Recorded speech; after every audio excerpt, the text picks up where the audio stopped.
నమస్కారం. తీర్థయాత్ర కార్యక్రమానికి స్వాగతం. ఆదిదేవుడు పరమశివుడు, విశ్వమంతా నిండియున్నవాడు, సకల చరాచర జగత్తులో కొలువైయున్నవాడు శివుడు. అలాంటి శివ పరమాత్మను ఆరాధించి తరించినవారు ఎందరో మన చరిత్రలో, ఇతిహాసాల్లో గోచరిస్తారు. ఏ పేరుతో పిలిచినా, ఏ రూపులో కొలిచినా గుండెలలో కొలువైయున్న దేవుడు శివుడే. అలాంటి శివ సాన్నిధ్య క్షేత్రం భక్త మార్కండేయుడు ఆరాధించిన ఆలయ ప్రాంగణం గొట్టిపాళ్లలోని శ్రీ మార్కండేయేశ్వర స్వామిగా, త్రేతాయుగం నుండి భక్తుల బాధలను తొలగించే స్వామిగా అలరారుతున్న దేవస్థానం ఇప్పుడు మనం చూసే ఆలయం. ఆ విశేషాలేంటో కనులారా తిలకించి తరిద్దాం.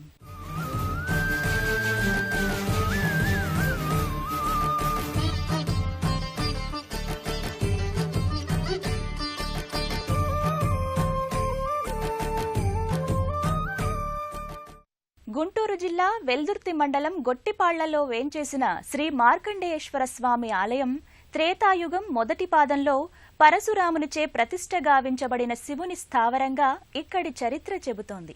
కృష్ణానదికి సమీపాన నల్లమల అడవుల్లో దేదీప్యమానంగా అలరారుతున్న ఆలయం ఈ శ్రీ మార్కండేయేశ్వర స్వామి సన్నిధి. ఆ స్వామి నెలకొన్న ఆలయ చారిత్రక విశేషాలను ఇప్పుడు తెలుసుకుందాం.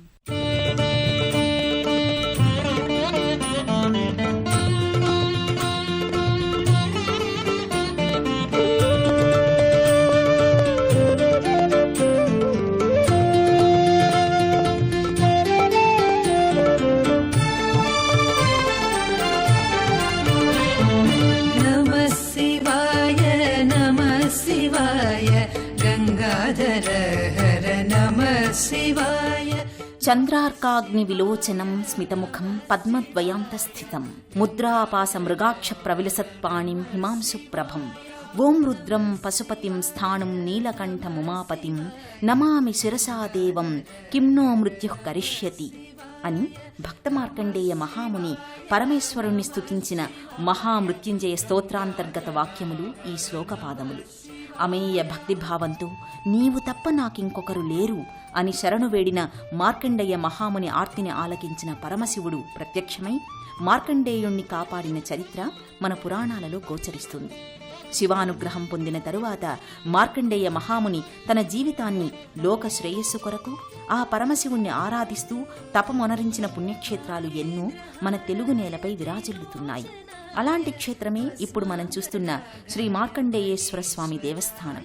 గుంటూరు జిల్లా గొట్టిపాళ్ల గ్రామ శివారులో దేదీప్యమానంగా అలరారుతున్న దేవాలయం శ్రీ మార్కండేయేశ్వర స్వామి దేవస్థానం. పల్నాటి చరిత్రకు పేరుగాంచిన మాచర్ల నుండి శ్రీశైలం వెళ్లే రహదారిలో శ్రీగిరిపాడు నుండి గొట్టిపాళ్ల గ్రామానికి చేరుకుంటే ఈ దివ్యక్షేత్రాన్ని దర్శించవచ్చు.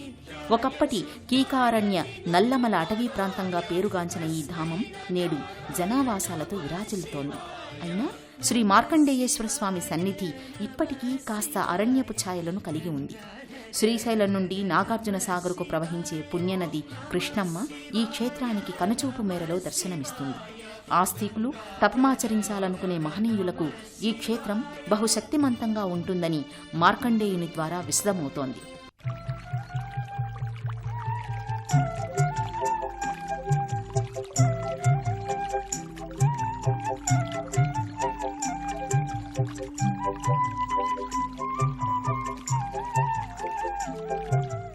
ఈ క్షేత్రంలో పార్వతీ పరమేశ్వరుల పూజలు ఎంతో నియమనిష్టలతో నిర్వహిస్తారు.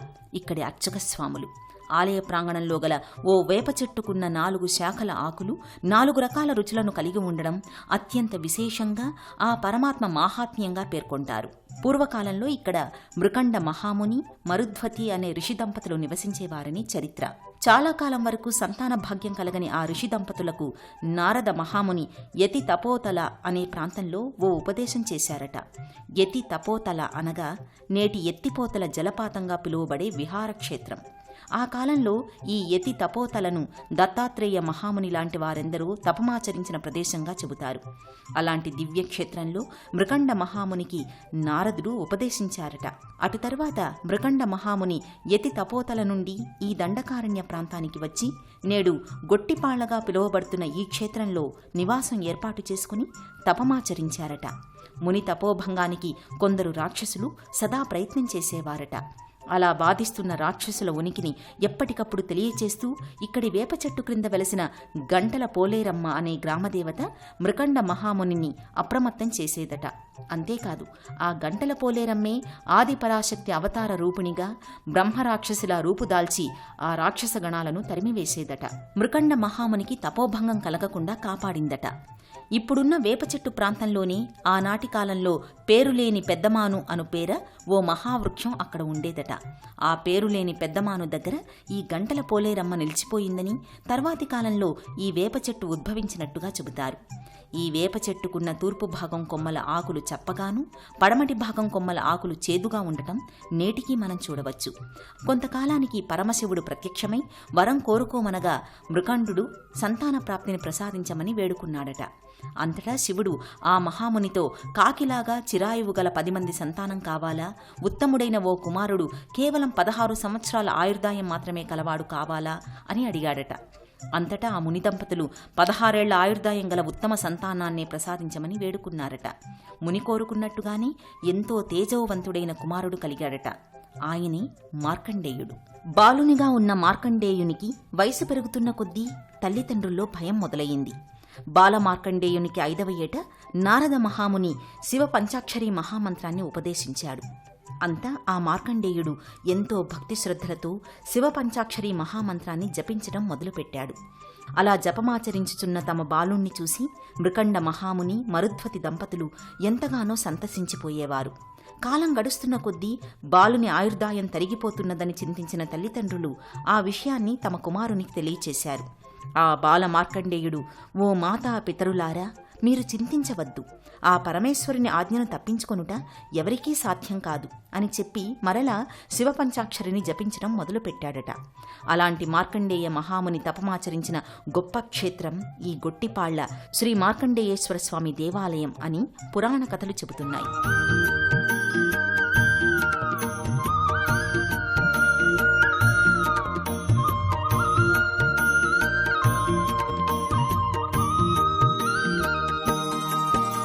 ఎండాకాలంలో సూర్యుని తాపం తారాస్థాయిలోకి ఎగబాకినా ఇక్కడి మార్కండేయ మడుగులో నీరు ప్రవహిస్తూనే ఉంటుంది. ఆలయ సమీపంలో గల మార్కండేయ మడుగుగా ప్రసిద్ధిగాంచిన ఈ తీర్థం ఎల్లవేళలా జలకళతో తొణికిసలాడుతుంది.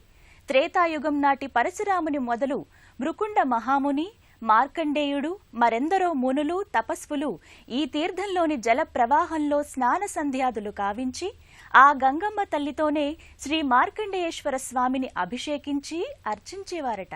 అలాగే అంతే పురాతనమైన శ్రీ వీరభద్రస్వామిని ఆరాధించేవారని చెబుతారు. బ్రహ్మమురారి సురార్చితలింగం నిర్మల భాసిత శోభితలింగం జన్మజ దుఃఖ వినాశకలింగం తత్ప్రణమామి సదాశివలింగం.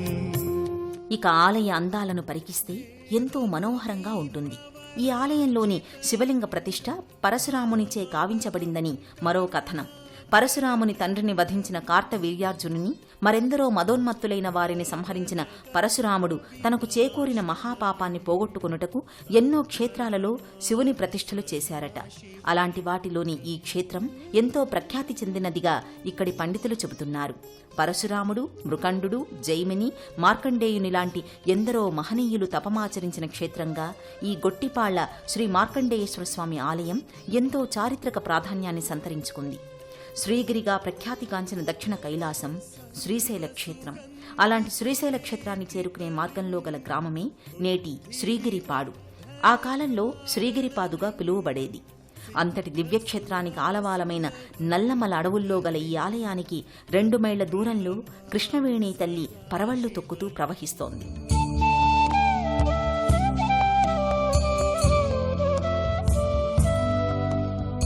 మరో మహత్తర విశేషమేమంటే ఈ ఆలయానికి ప్రక్కనే ఓ గొప్ప తీర్థం ఉంది.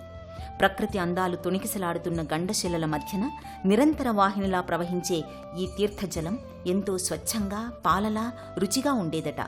అలాంటి నీటిని ఆస్వాదించిన వారెందరో నేటికీ ఈ గ్రామంలో ఉన్నారు. ప్రస్తుతం పైనుండి వస్తున్న బురద నీటి వలన ఈ కొలనులోని జలం బురద నీటిలా గోచరిస్తుంది. కాని ఎక్కడ నీరు ఎండిపోయినా ఈ తీర్థంలో నీరు ప్రవహించడం విశేషం. ఈ తీర్థంలోని నీటితోనే ఆనాటి ఋషిపుంగవులు ఈశ్వరాభిషేకం చేసేవారట. నేటికీ ఆ పరంపర నడుస్తూనే ఉంది. ఆధునిక కాలంలో బోరుబావులు ఉన్నా స్వచ్ఛ జలాలు వచ్చినప్పుడు ఈ తీర్థంలోని నీటిని వినియోగిస్తారట. ఇక్కడకు వచ్చిన భక్తులు ఈ తీర్థంలో స్నానమాచరించి శ్రీ మార్కండేయేశ్వరుణ్ణి అర్చిస్తారు. అలాంటి శ్రీ మార్కండేయేశ్వరునికి జరిగే అభిషేక వేడుకను మనమూ తిలకిద్దాం. స్వచ్ఛ జలంతో ఆ పరమాత్మను శుద్ధి చేసి జలాభిషేకం కావిస్తారు అర్చక స్వాములు. అక్షయ పాత్ర నుండి సన్నని ధారగా జాలువారే జలశిరులు ఆ పరమాత్మ శిరముపై ప్రవహించే తీరు కడు రమణీయంగా గోచరిస్తుంది. నిరంతరం చల్లని జలధారలు ఆ స్వామిని అభిషేకించడం లోకాలన్నీ చల్లగా కాపాడబడడానికి సూచనగా చెబుతారు పెద్దలు. అనంతరం పంచామృత అభిషేకాలు రుద్రాధ్యాయ సహితంగా సభక్తికంగా నిర్వహిస్తారు. ముందు క్షీరం అనగా పాలతో అభిషేకం చేసిన తరువాత శుద్ధ జలంతో స్వామిని ప్రక్షాళన చేసి ఆ తరువాత ఆవునేతితో మరలా శుద్ధజలం, అటు తర్వాత తేనె, మరలా శుద్ధజలం, ఇలా పంచామృతాలు ఒకటి తర్వాత మరొక దానితో ఎంతో శాస్త్రీయంగా అభిషేక వేడుక కొనసాగుతుంది.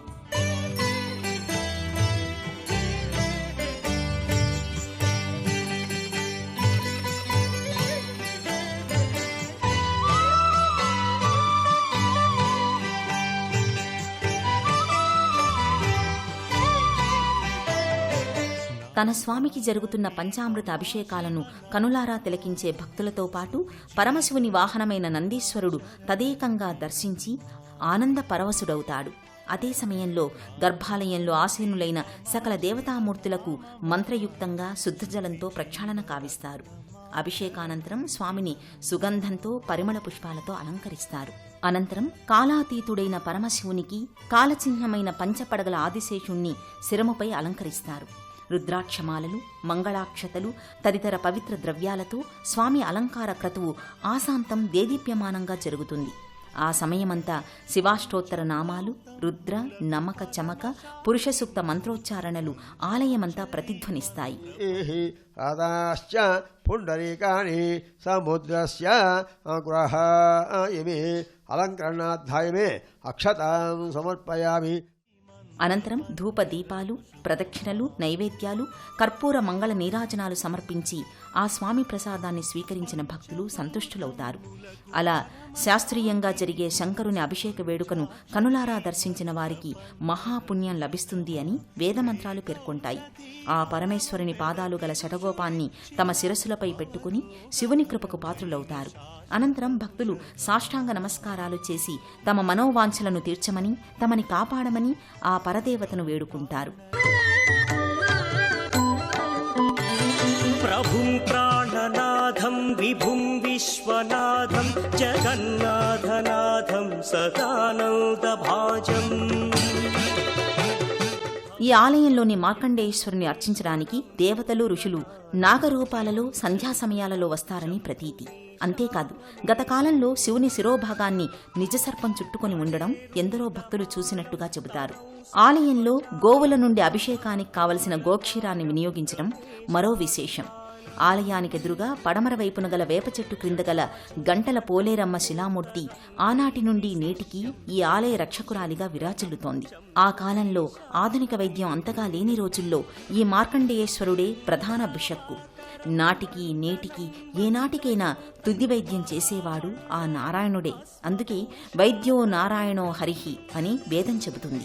ఆనాడు ప్రసవ వేదనను అనుభవించే స్త్రీలు ఈ ఆలయంలోని నందీశ్వరుణ్ణి కదిలించి వెళితే సుఖప్రసవం అయ్యేదట.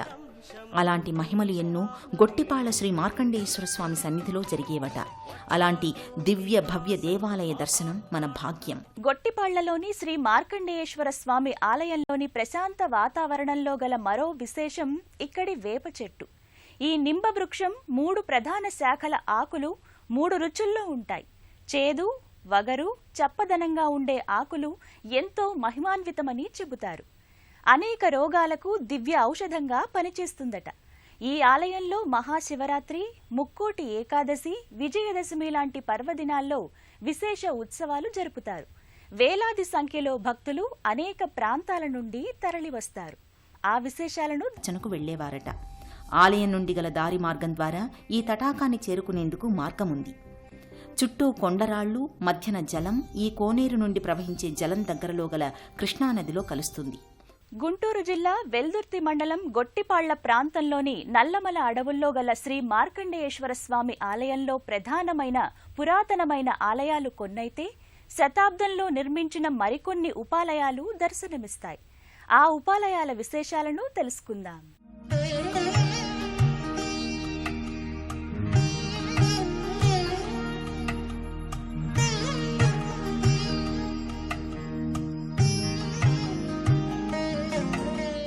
స్వామికి ముందు భాగాన వాయవ్య మూలాన తూర్పు ముఖంగా ఉన్న శ్రీ వీరభద్రస్వామి ఆలయం ఉంది. ఈ ఆలయంలోని శిలామూర్తులు దగ్గర్లో గల ఏట్లో లభించాయట. సెలయేటి ప్రవాహం తగ్గినప్పుడు బయటపడిన పురాతన విగ్రహాలను తీసుకొచ్చి ఈ ఆలయంలో ప్రతిష్టాపన చేశారు. ఆలయం వెనుక భాగంలో గల పుట్టలో లభించిన శివలింగాన్ని ఈ వీరభద్రుడి ఆలయంలో సిగుగారు అనే భక్తుని ఆధ్వర్యంలో ప్రతిష్ఠితం చేశారట. ఆలయానికి తూర్పు భాగాన గల పురాతన వేప చెట్టు క్రింద గల పుట్ట అత్యంత మహిమాన్వితమైనదిగా చెబుతారు.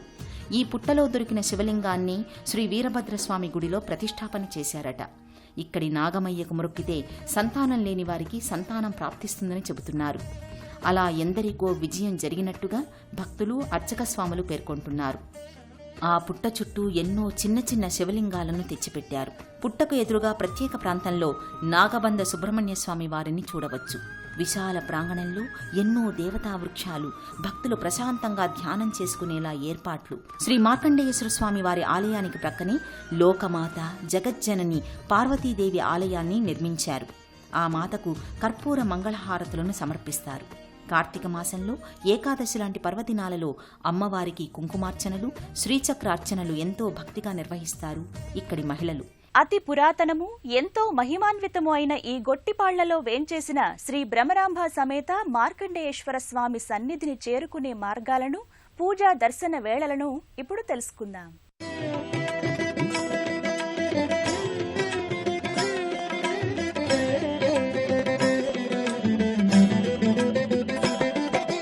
కార్తీక మాసంలో ఈ ఆలయం దివ్య జ్యోతులతో తేజోమయంగా అలరారుతుంది. భక్తులు తండోపతండాలుగా వచ్చి కార్తీక దీపాలను వెలిగిస్తారు. ఆ దివ్య జ్యోతులు మనలోని జ్ఞానజ్యోతిని వెలిగించమని ఆ పరమశివుణ్ణి వేడుకుంటారు. అలాగే మహాశివరాత్రి పర్వదినాన భక్తులు పోటెత్తుతారు. జాగరణలు, ప్రభలు, హరికథా సుధాధారులు లాంటి కార్యక్రమాలతో ఈ మార్కండేయేశ్వర స్వామి ఆలయం దేదీప్యమానంగా వెలుగొందుతుంది. మహాశివరాత్రి నాడు శివపార్వతుల కళ్యాణ వేడుక అత్యంత వైభవంగా జరుగుతుంది. వేలాది సంఖ్యలో భక్తులు పాల్గొని ఆ కళ్యాణాన్ని అర్చక స్వామి వారి ఆధ్వర్యంలో బహువైభవంగా నిర్వహిస్తారు. తెలుగునాట ఎన్నో దివ్యక్షేత్రాలు ఉన్నాయి. అలాంటి మహిమాన్విత ఆలయాలలో గొట్టిపాళ్ల శ్రీ మార్కండేయేశ్వర స్వామి ఆలయం అతి పురాతనం, మహామునులు తపమాచరించిన దివ్యక్షేత్రం. ఆ ఆలయ శోభను, స్వామి అమ్మవార్ల కరుణను పొందడం నిజంగా ఆస్తికులకు జన్మజన్మల పుణ్యప్రదం. కళ్యాణ వేడుక మన ఇండ్లలో మన పిల్లలకు చేసినట్టుగా లోక కళ్యాణార్థం పార్వతీ పరమేశ్వరుల కళ్యాణం జరుపుతారు. పెళ్లి కావలసిన పిల్లలకు కాత్యాయని వ్రతాన్ని, శివపార్వతీ కళ్యాణాన్ని జరిపిస్తే తప్పకుండా తామనుకున్న కోరికలు నెరవేరుతాయని పెద్దలు చెబుతారు. ఈ కళ్యాణ వేడుకను స్వయంగా చెయ్యలేని వారు ఇలా దేవాలయాలలో అర్చక స్వాముల సహాయ సహకారాలతో నిర్వర్తించి తమ మనోవాంఛలను నెరవేర్చుకోవచ్చునని పురాణాల ద్వారా విశదమవుతోంది. బాజా భజంత్రీలు, మంగళ తోరణాలు, పూలహారాలు, పుస్తెలు, కిరీటాలు, కైంకర్యాలు, కళ్యాణ ఘడియలకై ఎదురుచూపులు, ముత్తైదువుల ముచ్చట్లు, తలంబ్రాలు, తాళిబొట్టు ఇలా శోభాయమానంగా జరిగే శివపార్వతుల కళ్యాణం కన్నుల పండుగగా ఆనంద బాష్పాలను నింపుతుంది. అలాంటి దివ్యమంగళరూపుని దర్శనం బహుపుణ్యప్రదం. శ్రీ మార్కండేయేశ్వర స్వామి అమ్మవార్ల కరుణా కటాక్షాలు మనందరిపై వెళ్లి విరియాలని కోరుకుందాం.